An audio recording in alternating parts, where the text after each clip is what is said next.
নমস্কার, আপনারা দেখছেন গ্লোব টিভি। সবার পাশে সবার সাথে গ্লোব নিউজ নিয়ে এই মুহূর্তে আপনাদের সঙ্গে রয়েছি আমি শর্মিষ্ঠা। এক নজরে দেখে নেব আজকের বিশেষ খবর। এসআইআর মামলায় সুপ্রিম কোর্টের বিরাট ঘোষণা। পশ্চিমবঙ্গের নাম পরিবর্তন নয় কেন, কেন্দ্রকে প্রশ্ন মমতার। নির্দিষ্ট পোর্টালে লগ ইন করে এসআইআর কাজ শুরু। বাংলায় এসআইআর বিচারে ভিন রাজ্যের বিচারক। নদী বাঁধে ধস, আতঙ্কে সুন্দরবনবাসী। আসানসোল আদালতে বোমাতঙ্ক। শাসক দলের গ্রাম পঞ্চায়েত সদস্যকে মারধরের অভিযোগ। গুজবের ভিডিও সোশ্যাল মিডিয়া ছড়ানোর অভিযোগে এক ব্যক্তিকে আটক। টি-20 বিশ্বকাপের সেমিফাইনালে ইংল্যান্ড। আবহাওয়ার পূর্বাভাস।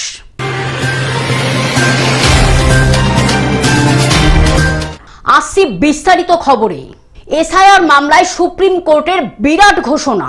মনোনয়নের শেষ দিন পর্যন্ত নাম তোলা যাবে। সুপ্রিম কোর্টের বিরাট ঘোষণা। 28 ফেব্রুয়ারি ভোটের লিস্ট, তারপর ধাপে ধাপে সাপ্লিমেন্টারি লিস্ট। এসআইআর মামলায় নির্দেশ সুপ্রিম কোর্টের। মনোনয়নের শেষ দিন পর্যন্ত সাপ্লিমেন্টারি তালিকা জমা। সাপ্লিমেন্টারি তালিকায় নাম যুক্ত হবে 28 ফেব্রুয়ারির তালিকায়। নির্দেশ শীর্ষ আদালতে। নথি যাচাইয়ে প্রয়োজনে হস্তক্ষেপ করতে পারে supreme court. Bureau report, Globe news. পশ্চিমবঙ্গের নাম পরিবর্তন নয় কেন, কেন্দ্রকে প্রশ্ন মমতার। কেরলম হলে পশ্চিমবঙ্গ কেন বাংলা নয়, ক্ষোভ মুখ্যমন্ত্রীর। ভোটের আগে কেরলের নাম পরিবর্তন, কেরলের নতুন নাম কেরলম। কেরলের নাম পরিবর্তনে কেন্দ্রের অনুমোদন। ভোটের আগে কেরলের নয়া সমীকরণের ফল। বারবার আবেদনেও বদল নয় পশ্চিমবঙ্গের নাম। বিধানসভায় পাশ হওয়া পরও বদলায়নি পশ্চিমবঙ্গের নাম। পশ্চিমবঙ্গের নাম পরিবর্তন নয় কেন, কেন্দ্রকে প্রশ্ন মমতা বন্দ্যোপাধ্যায়ের। কেরলের নাম পরিবর্তনে কেন্দ্রকে প্রশ্ন। পশ্চিমবঙ্গের নাম বাংলায় করার প্রস্তাব বিধানসভায় পাশ, তারপরেও নাম বদলালো না, হওয়ায় ক্ষোভ মুখ্যমন্ত্রীর। বিজেপিকে বাংলা বিরোধী বলে তোপ মমতার। Bureau report, Globe news. নির্দিষ্ট পোর্টালে লগ ইন করে এসআইআর কাজ শুরু। নির্দিষ্ট পোর্টালে লগ ইন করে কাজ শুরু। যাদবপুর বিধানসভা কেন্দ্রে এসআইআর এর নথি যাচাই। এসআইআর এর নথি যাচাইয়ের কাজ শুরু করলেন বিচারকরা। নির্দিষ্ট পোর্টালে লগ ইন করে কাজ শুরু। আলিপুর ট্রেজারি বিল্ডিং এ কাজ করছেন বিচারক। যাদবপুর বিধানসভা কেন্দ্রেও এসআইআর এর নথি যাচাই। Bureau report, Globe news. বাংলায় এসআইআর বিচারে ভিন রাজ্যের বিচারক।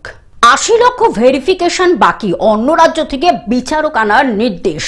বাংলায় এসআইআর বিচারে ভিন রাজ্যের বিচারক, উড়িষ্যা ঝাড়খণ্ডের বিচারক নিয়োগ করা যাবে। এসআইআর মামলায় নির্দেশ সুপ্রিম কোর্টের। সুপ্রিম কোর্টের পর্যবেক্ষণ, প্রায় 80 লক্ষ ভেরিফিকেশন এখনো বাকি, আরও বিচারক নিয়োগ করা যাবে। শুধু বাংলা থেকে নিয়োগ করতে হবে এমন নয়, 3 বছরের অভিজ্ঞতা লাগলে দেওয়ানি বিচারকদেরও নিয়োগ করা যাবে। বাংলার বিচারকদের দিয়ে 80 দিন লাগবে। দীর্ঘসূত্রিতাতেই ঝাড়খণ্ড উড়িষ্যার বিচারক নিয়োগ ভাষা সমস্যা হবে বলে সওয়াল কল্যাণের। Bureau report, Globe news. নদী বাঁধে ধস, আতঙ্কে সুন্দরবনবাসী। অকাল বর্ষায় জলোচ্ছ্বাসের জেরে বসিরহাটের উপকূলবর্তী এলাকায় নদী বাঁধের ভাঙন নতুন করে আতঙ্ক ছড়ালো গ্রামবাসীদের মধ্যে। সোমবার গভীর রাতে বসিরহাটের হাসনাবাদ ব্লকের হাসনাবাদ গ্রাম পঞ্চায়েতের চক খাপুকুর এলাকার ডাসা নদীর বাঁধ প্রায় 100 থেকে 150 ফুট জুড়ে বসে যায়। খবর পেয়ে মঙ্গলবার তড়িঘড়ি ঘটনাস্থলে পৌঁছান বিডিও সমীর মণ্ডল ও স্থানীয় জনপ্রতিনিধি আনন্দ সরকার। দরকার। পরিস্থিতির গুরুত্ব বুঝে সঙ্গে সঙ্গে সেচ দপ্তরকে জানানো হয়, দ্রুত জেসিবি এনে জরুরি সংস্কারের কাজ শুরু হয়। ঘটনাস্থল পরিদর্শনের পর বিডিও জানান খুব শীঘ্রই ইঞ্জিনিয়ার এসে বাঁধ পরীক্ষা করবেন। সামনে ভরা কোটাল থাকায় ঝুঁকি বাড়ছে। 3টি পঞ্চায়েত জলমগ্ন হয়ে পড়ায় আশঙ্কা রয়েছে বলেই শক্তপোক্ত বাঁধ গড়ে তোলাই এখন অগ্রাধিকার। এখানকার স্থানীয় লোকেরা অনেকদিন থেকেই অভিযোগ জানাচ্ছিল এখানকার বাঁধের অবস্থাটা খারাপ এবং আগেও দু একটা ইনসিডেন্ট হয়েছে। তো আজকে এসেছিলাম, ইরিগেশন কাজ শুরু করেছে। ওনাদের আরও কিছু সাজেশন ছিল লোকাল লোকদের, তো আমি এটা ইরিগেশনের সঙ্গে আলোচনা করে নেব। কৃষকদের ক্ষতি যাতে না হয় সে বিষয়ে বিডিওকে নজর দিতে অনুরোধ করাও হয়েছে। জোয়ারের তোড়ে দাসা নদীর যে বাঁধ, এটা খাপুকুর গ্রাম সভাতে অবস্থিত। এই বাঁধের ভীষণ খারাপ অবস্থা ছিল। টোটাল বাঁধটার অর্ধেকটা নেমে যায় নদীতে। ইরিগেশন দপ্তরকে বলে এবং বিডিও সাহেব পরিদর্শনে এসেছিলেন, তাঁরা সরজমিনে তদন্তটা করছেন এবং এরপরে এক্সিকিউটিভ ইঞ্জিনিয়ার ও অ্যাসিস্ট্যান্ট ইঞ্জিনিয়ার এসে জায়গাটা পরিদর্শন করবেন। আমরা দপ্তরের কাছে এবং বিডিও সাহেবের কাছে আর্জি জানিয়েছি। আমরা কৃষক পরিবারের মানুষ, এই পঞ্চায়েতের যদি একটা জায়গাতে ভাঙে তাহলে সমস্ত পাটলিখানপুর, বরুণাট, হাসনাবাদ জিপি প্লাবিত হয়। এর আগে আসে এবং আয়লাতে দেখা গেছে 3 পঞ্চায়েতের কোথাও যদি ভাঙে সেই জল সমস্ত 3টে পঞ্চায়েত মিলে সেই জলে জলবন্দী হয়ে যায় এলাকার মানুষ। সেই জন্যে আমরা চাইছি বর্ষা আসার আগে শক্তপোক্তভাবে যাতে এই বাঁধটা নির্মাণ হয়, তার জন্যে আমরা বিভিন্ন দপ্তরে আবেদন নিবেদন করছি এবং তাঁরাও সরজমিনে তদন্ত করে দেখছেন বিষয়টা কিভাবে দাঁড় করানো যায়। দক্ষিণ 24 পরগনা থেকে সৌমাবু মণ্ডলের রিপোর্ট, গ্লোব নিউজ। আসানসোল আদালতে বোমাতঙ্ক।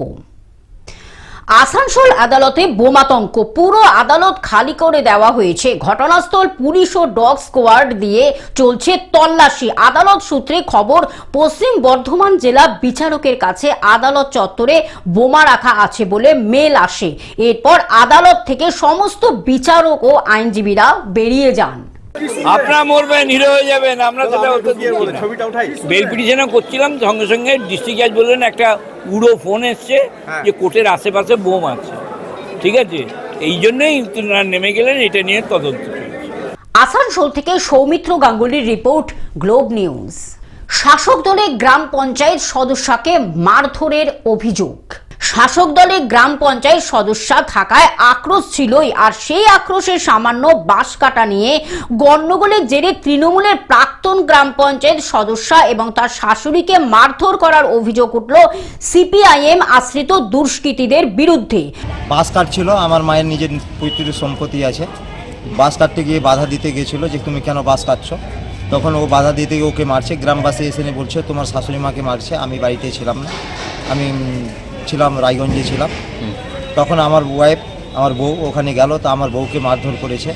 ওরা সিপিএম করে দীর্ঘদিনে একটা আমি যেহেতু টিএমসি করি 2017 থেকে 22 অব্দি মেম্বার ছিলাম টিএমসি। একটা আক্রোশ ছিল, আক্রোশ নিয়ে এইভাবে জায়গা নিয়ে একটু অশান্তির সৃষ্টি করছে। কি চাইছেন এখন আপনারা? আমি আইনের দরবস্থা এবং আইনের কাছে আমি চাইছি যে যেন ওরা আইনে যে বৃদ্ধ মাকে আমার যে মেরেছে তার জন্য উচিত শাস্তি চাই। আমি শাস্তির জন্য আবেদন করছি। ঘটনাটি ঘটেছে মালদহের রতুয়া 2 নম্বর ব্লকের পুখুরিয়া থানার শ্রীপুর 1 নম্বর গ্রাম পঞ্চায়েতের শ্রীপুর এলাকায়। জানা গেছে আক্রান্ত প্রাক্তন তৃণমূল সদস্যা নূর সেবা খাতুন এবং তার শাশুড়ি শাহেদা বেওয়াও বর্তমানে চিকিৎসাধীন। এই ঘটনায় একটি লিখিত অভিযোগ দায়ের করা হয়েছে থানায়। পুরো ঘটনার তদন্ত শুরু করেছে পুলিশ। সঙ্গে অনেক দিন থেকে শত্রুতা, আমার শাশুড়ি বয়স্ক মানুষ জমিতে গেছে। আমার শাশুড়িকে বলছে যে তুই কেন আসবি এখানে জমিতে, তোর জমি? আমার শাশুড়ি বলছে তোর বাবার জমি নাকি? বলছে হ্যাঁ, আমার স্বামী আমাকে দিয়ে গেছে, আমাকে লিখে, তো তুই কেন তুই করবি? বলছে যে না আমার জায়গা। জবরদস্ত করে ওই জায়গাটা লিবে আমার শাশুড়ির কাছ থেকে। হ্যাঁ, আমার শাশুড়ির কাছ থেকে জবরদস্তি লিবে, বলছে আমি বলছে কাগজপত্র দেখাও, বলছে না আমি কাগজপত্র আমরা দেখিয়েছি, গ্রামের বাসীর লোকজনকে কাগজপত্র দেখিয়েছি, বলছে না আমাদেরটা। আজকে কি বাস কাটছিল? হ্যাঁ, আজকে বাস কাটছিল। তারপরে আজকে বাস কাটতে গিয়ে তারপরে জানাজানি হলো, কে এসে আমার শাশুড়িকে বললো, তারপর আমার শাশুড়ি গেছে, পরে আমি গেছি, আমার শাশুড়িকে মেরেছে, আমাকেও মেরেছে। যারা মেরেছে তারা কোন দল করে? ওরা সিপিএম পার্টি করে। আপনারা? আমরা টিএমসির মেম্বার ছিলাম প্রাপ্ত, এখন টিএমসি পার্টি আমরা করি। আপনি যেহেতু তৃণমূল করেন, এটা কি আক্রোশ ছিল? হ্যাঁ। কতদিন ধরে ছিল? আমার মোটা অনেক দিন ধরে আমার সঙ্গে আক্রোশ ছিল। মালদা থেকে অভিষেক দাসের রিপোর্ট, গ্লোব নিউজ। গুজবের ভিডিও সোশ্যাল মিডিয়ায় ছড়ানোর অভিযোগে এক ব্যক্তিকে আটক। গুজবের ভিডিও সোশ্যাল মিডিয়ায় ছড়ানোয় কেশপুরে এক ব্যক্তিকে আটক করে মারধরের অভিযোগ পুলিশের বিরুদ্ধে। পথ অবরোধ করে গ্রামবাসীরা। পশ্চিম মেদিনীপুর সাম্প্রতিক কালে প্রত্যেক দিন সন্ধেবেলা হলেই এলাকায় চোর পড়ছে। এই গুজব রটছে প্রায়। এই ধরনের একটি ভিডিও ওই ব্যক্তি একটি হোয়াটসঅ্যাপে গ্রুপে সোশ্যাল মিডিয়ায় পোস্ট করে। সেই হোয়াটসঅ্যাপ গ্রুপটি তৈরি আছে কেশপুর থানার পুলিশ ও হসপিটালে অ্যাম্বুলেন্স চালকদের নিয়ে। ভিডিও ছড়ানোর গুজবে যাকে তুলে নিয়ে গিয়ে পুলিশ মারধর করেছে বলে অভিযোগ, তিনিও একজন অ্যাম্বুলেন্স চালক। উক্ত অ্যাম্বুলেন্স চালকের নাম আজিজুল ইসলাম, বাড়ি কেশপুর ব্লকের অন্তর্গত 12 নম্বর অঞ্চলের দোগাছিয়া গ্রামে। পুলিশ গেলে তাদের সাথে মুখোমুখি বচসা শুরু হয় বিক্ষোভকারীদের সাথে। এলাকায় তৃণমূল কংগ্রেসের ব্লক সভাপতি গেলে তাকেও হটিয়ে দেন। ঘটনা চলাকালীন এসে পৌঁছেছে প্রচুর পুলিশ বাহিনী। এখনো রাজ্য সড়ক অবরোধ করে বিক্ষোভ দেখাচ্ছে গ্রামবাসীরা। একটা ছবি দিয়েছিল ওই ক্লাবের ছেলে, দিয়ে তো নানা বলছে যে এই ছবি কোথায় পেয়েছিস তোরা?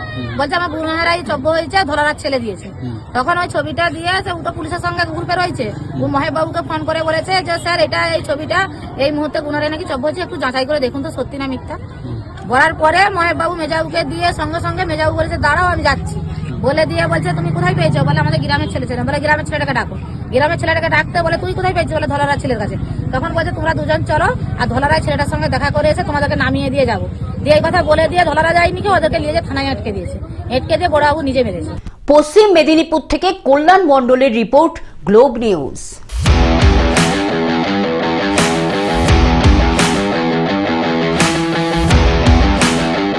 টি-20 বিশ্বকাপের সেমিফাইনালে ইংল্যান্ড।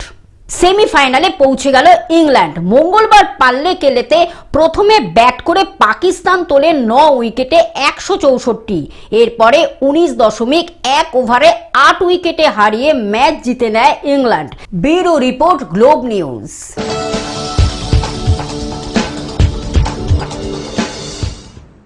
আবহাওয়ার পূর্বাভাস। গাঙ্গেয় পশ্চিমবঙ্গে ঘূর্ণাবর্ত সাগর থেকে জলীয় বাষ্প ঢুকছে। বসন্তে বৃষ্টির আনাগোনা।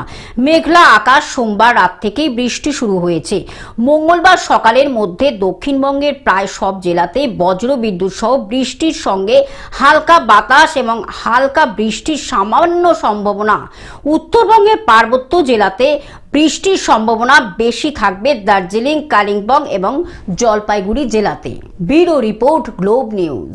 টেলিভিশন ছাড়া গ্লোব নিউজ এখন সর্বত্রই সমাজ মাধ্যমে উপলব্ধ। বিস্তারিত জানতে আমাদের টোল ফ্রি নম্বরে যোগাযোগ করুন 180089919744। এছাড়া লগ ইন করুন আমাদের ওয়েবসাইটে www.globtvindia.com।